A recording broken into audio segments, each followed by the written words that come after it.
দুর্গাপুজো আসতে আর বাকি মাত্র কিছুদিন। ইতিমধ্যেই নিম্নচাপের প্রভাব কাটিয়ে পুনরায় বেড়েছে গ্রীষ্মের দাবদাহ। তীব্র গরমে যখন অস্থির গোটা বাংলা, ঠিক তখনই তীব্র দাবদাহকে দূরে সরিয়ে সংসার চালাতে ট্রেনে শাড়ি কুর্তি ফেরি করে বেড়াচ্ছেন বাঁকুড়ার বৃষ্টি পাল। বৃষ্টির এই লড়াই কাহিনী ইতিমধ্যেই সোশ্যাল মিডিয়ায় আলোড়ন তুলে ফেলেছে।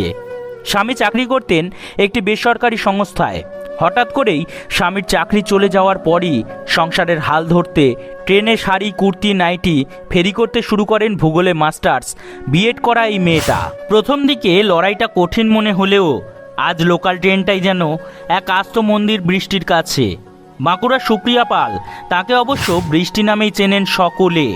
নিজের লড়াইয়ের মাধ্যমে আর 5টা মেয়েকে স্বাবলম্বী করতে নিজেই খুলেছেন বৃষ্টির লড়াই নামে একটি ফেসবুক পেজ। আর তাতেই বৃষ্টির কঠিন জীবন কাহিনী চোখে জল এনে দিতে বাধ্য। সকাল সকাল ঘুম থেকে উঠে সংসারের যাবতীয় কাজ সামলে হাতে দুটো ভারী ব্যাগ নিয়ে ছোটেন স্টেশনের দিকে। লক্ষ্য একটাই, ট্রেনে ডেইলি প্যাসেঞ্জার যাত্রীদের কাছে শাড়ি কুর্তি নাইটি বিক্রি। লোকাল ট্রেনের কামরায় হাসি মুখেই চলে বিকিকিনি।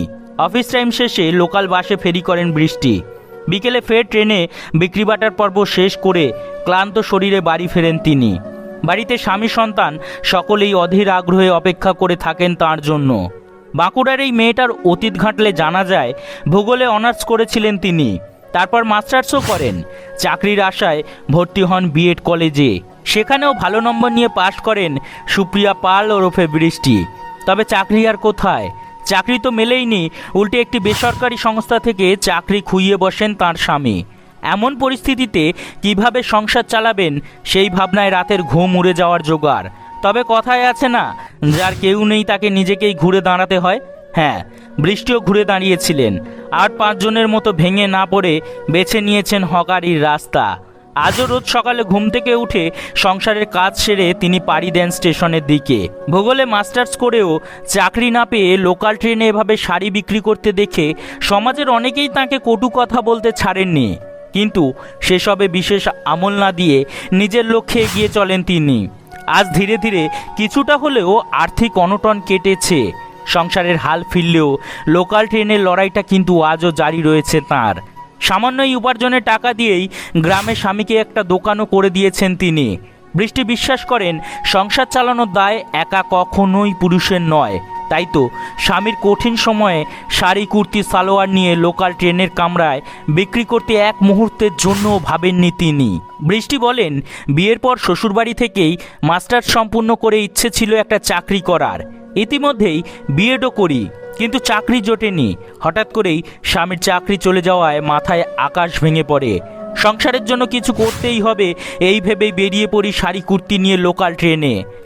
প্রথম চোখে জল আসলেও ওসব এখন অতীত। আজ বহু দূর দূরান্ত থেকে মানুষজন আমার লড়াইয়ের পাশে থেকেছেন। আমার থেকে শাড়ি পোশাক কিনে আমার প্রতি সাহায্যের হাত বাড়িয়ে দিয়েছেন। লাখ লাখ মানুষের ভালোবাসা আমি পেয়েছি। সেটা আমার কাছে সবচেয়ে বড় তৃপ্তি। সাধারণ ঘরের মেয়েদের কাছে বৃষ্টি আজ এক অনুপ্রেরণা হয়ে দাঁড়িয়েছেন।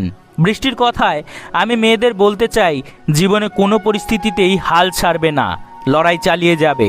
সময় তোমার কাছে এসে মাথা নত করতে বাধ্য হবে। সত্যি বৃষ্টির জীবনের এই লড়াইকে আমরা জানাই কুর্নিশ। ভালো থাকুন বৃষ্টি, আর এভাবেই সমাজের অসংখ্য মানুষকে আপনি অনুপ্রেরণা জুগিয়ে চলুন। ধন্যবাদ এতক্ষণ আমাদের সাথে থাকার জন্য। আমাদের ভিডিওগুলি যদি আপনাদের ভালো লাগে তবে অবশ্যই আমাদের পাশে থাকবেন এবং অবশ্যই এই ভিডিওটি শেয়ার করবেন শুধুমাত্র বৃষ্টির জন্য।